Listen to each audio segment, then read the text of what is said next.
Hey, what's up? Bienvenue dans cette nouvelle vidéo confinement. Une vidéo un peu chill, vous me direz comme hier, avant-hier. Une vidéo sans prise de tête où on va aborder des sujets différents. Aujourd'hui, ce sera du bien-être, du yoga et trouver sa voie, tout un programme.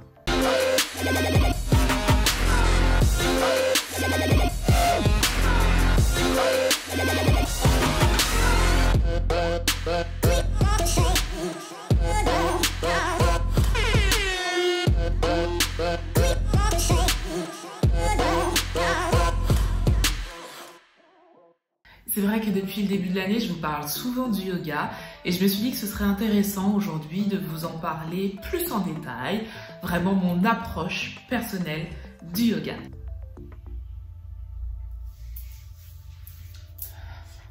Alors, j'ai commencé le yoga en début d'année et c'est vrai que, alors j'irai pas jusqu'à dire que ça a été une révolution, mais un grand changement, sincèrement un très grand changement dans ma routine quotidienne. J'ai remarqué avec la pratique du yoga que ça me faisait un bien fou, surtout le matin. Surtout le matin, en démarrant la journée, si je commençais par une séance de yoga, et ben ça me faisait vraiment beaucoup de bien pendant toute la journée. Donc depuis le début de l'année, depuis janvier, j'essaye d'en faire régulièrement tous les matins. L'idée c'est de me réveiller, de faire ma méditation, ma séance de yoga et ensuite petit déjeuner et je peux commencer la journée tranquillement, sereinement. J'ai remarqué qu'en pratiquant le yoga, j'arrivais à me retrouver avec moi-même, que j'arrivais à vraiment m'isoler pendant quelques temps, à me reconnecter à mon corps. Pour être honnête, j'ai toujours du mal concernant la méditation. J'ai du mal à rester focus, à ancrer vraiment mon esprit dans l'activité au moment présent, alors qu'avec le yoga, j'y arrive. Avec le yoga, j'arrive, peut-être parce que je suis en mouvement et que c'est ce qui me manque dans la méditation, mais c'est vrai que quand je fais du yoga, je suis en mouvement et j'arrive à ressentir chaque partie de mon corps et c'est ça qui me fait du bien. De me reconnecter avec mon corps et de le voir progresser et de voir le bénéfice que ça me fait. Et j'aime vraiment beaucoup cette pratique. L'idée, c'est de me perfectionner. Là, je suis vraiment au début de l'apprentissage. Mes postures ne sont pas, je pense, des plus correctes. Il y a encore beaucoup de choses à faire. Je ne suis pas du tout souple. Je pense que si vous devez aller chercher quelque chose de souple, un bambou sera beaucoup plus souple que moi, pour le coup. Mais ça se travaille et je remarque une évolution et c'est encourageant. Quand je me compare au mois de janvier, je gagne en souplesse, je gagne en dextérité, je gagne en aisance dans les exercices. Et franchement, ça fait vraiment plaisir parce que finalement, je me dis, le travail paye. Ce que j'aime aussi dans cette pratique du yoga, c'est de faire quelque chose pour moi et pour moi seule.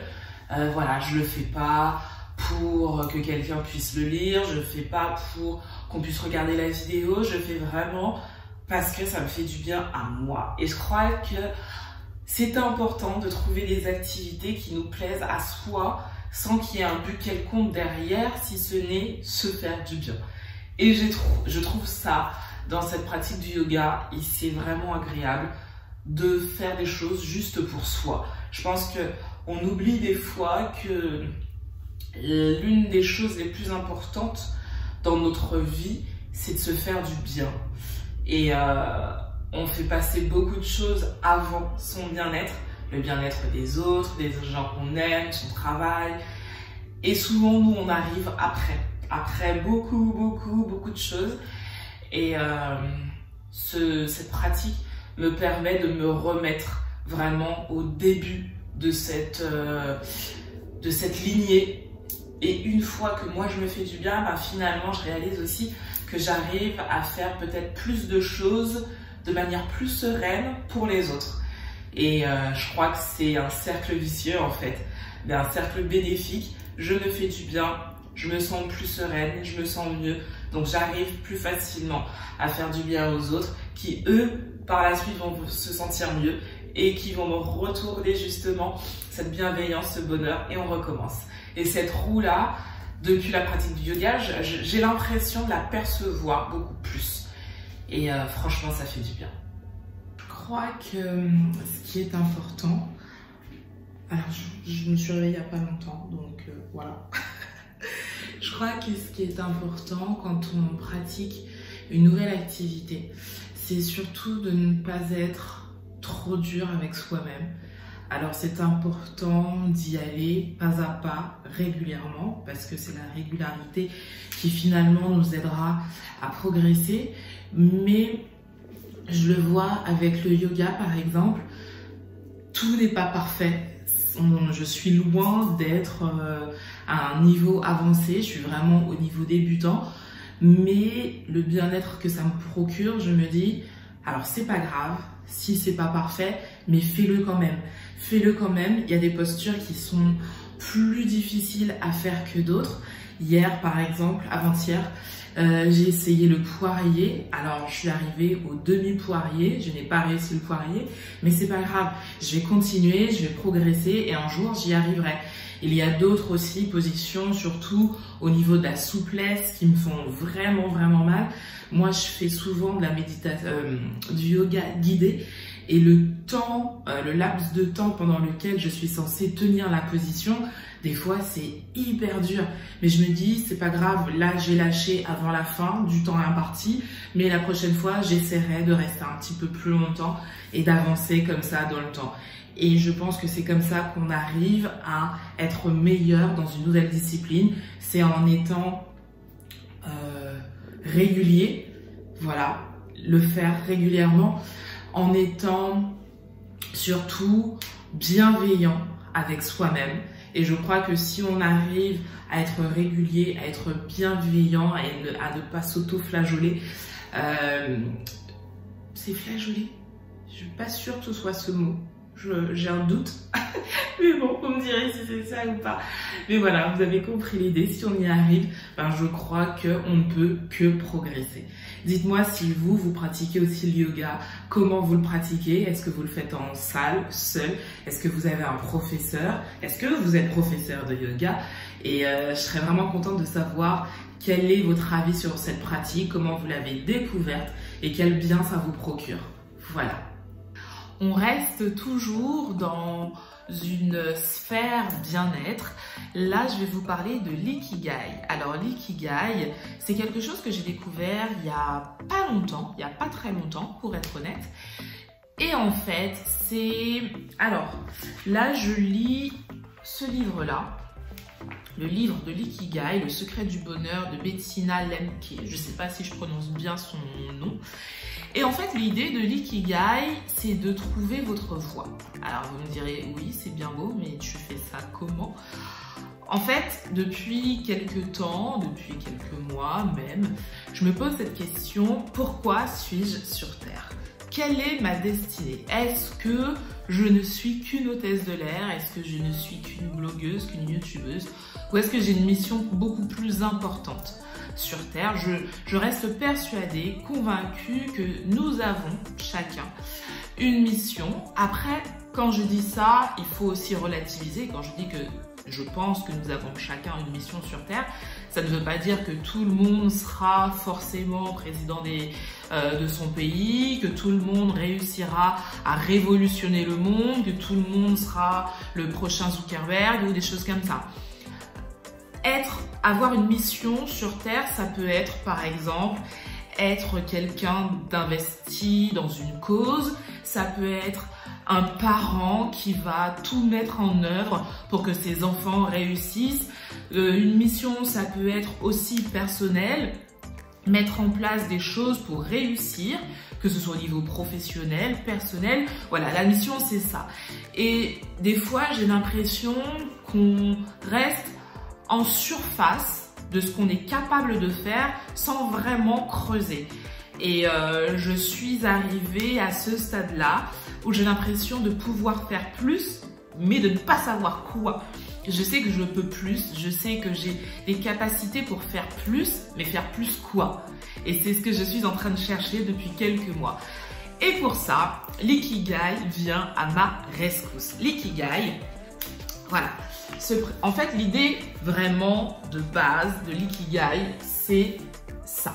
Alors, en fait, ça va être ce que j'aime, ce dont le monde a besoin, ce pourquoi je pourrais être payé, ce que je sais faire. Et en fait, quand on prend tous ces secteurs-là, qu'on les combine, on obtient le meilleur de nous. Mais pour ça, il faut trouver tout ça. Et c'est là où ça devient compliqué. Ce que j'aime faire, à la limite, on peut se dire, voilà, j'aime plein de choses. J'aime cuisiner, j'aime faire du sport, j'aime lire, j'aime écrire, voilà, il y a plein de choses que nous aimons faire.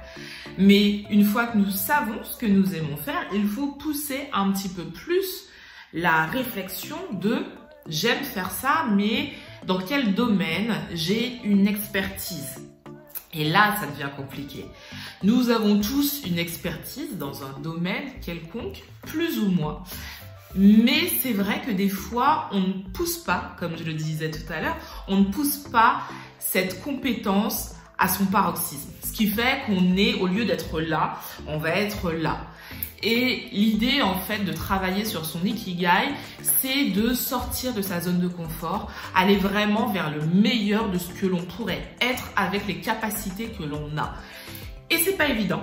C'est pas évident, faut être face à soi-même, il faut se regarder dans un miroir et se dire voilà, je suis capable de ça, ça je ne sais pas faire, dans quoi je peux me perfectionner, parce qu'il y a aussi des gens qui vont vous dire mais j'ai aucun génie en fait. Même si je n'y crois pas, si des gens après vraiment avoir cherché pensent qu'ils n'ont aucune qualité vraiment qu'ils pourraient enseigner ou qu'ils pourraient mettre à profit pour les autres ou pour eux, ben je me dis qu'à ce moment-là, il est intéressant de se dire ok, je n'ai pas de qualité vraiment développée au sens vraiment poussé de la chose. Est-ce que c'est pas le moment de faire une formation? Est-ce que c'est pas le moment d'apprendre? Et ça permet toujours d'aller de l'avant, de s'améliorer. Et je pense que l'ikigai, c'est super intéressant pour ça, parce que ça fait ressortir vraiment le meilleur de nous. Donc je vous recommande aujourd'hui ce livre.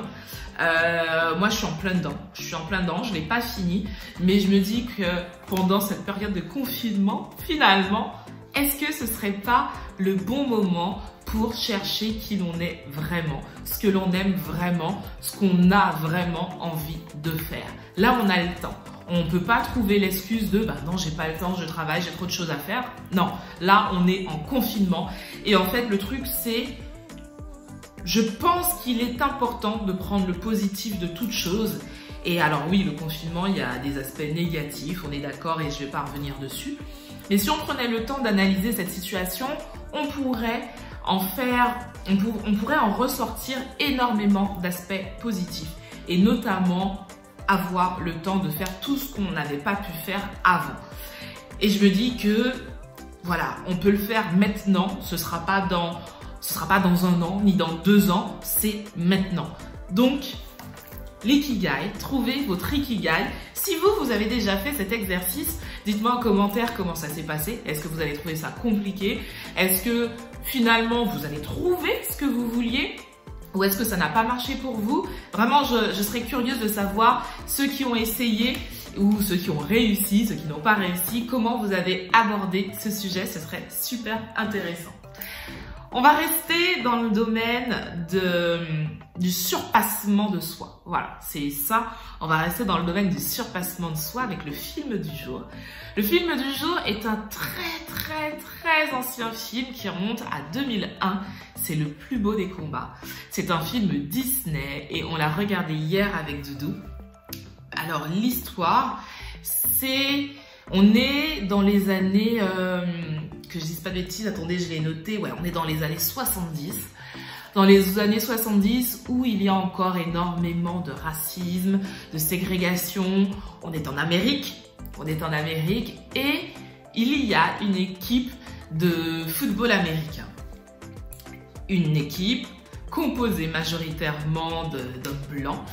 Et là va arriver un coach noir. Et l'histoire se joue sur ça, sur le dépassement de ce que l'on est, sur le dépassement des préjugés, des valeurs que l'on nous a inculquées depuis enfant. Comment réussir à surpasser tout ça? Comment réussir à être une autre personne malgré tout ce qu'on nous a appris, malgré la culture, malgré l'environnement? Comment réussir à se dire « je veux être différent ». Ce film, c'est un film avec Denzel Washington. Il est juste sublime. Il est sublime. La morale est belle. L'histoire est bien racontée. Et même si c'est un film qui date des années 2000, honnêtement, il est encore d'actualité. Donc si vous ne l'avez pas vu, alors moi je l'ai regardé sur Disney+, je vous en ai parlé hier. Si vous ne l'avez pas vu, alors si vous n'avez pas encore Disney+, vous l'avez sur n'importe quelle plateforme de streaming, n'hésitez pas à le regarder. C'est le plus beau des combats et vraiment, il est juste magnifique ce film. Pour la recette du jour, on va aller vers quelque chose de gourmand, quelque chose qui fait du bien, quelque chose de réconfortant. On va partir vers un burger végétarien et des frites de patates douces.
Voilà, cette vidéo se termine, j'espère qu'elle vous aura plu. C'est vrai que là, je suis dans une période productive. J'avance sur mes deux blogs, tiabrownssugar.fr et rhum-et-talon-aiguille.com.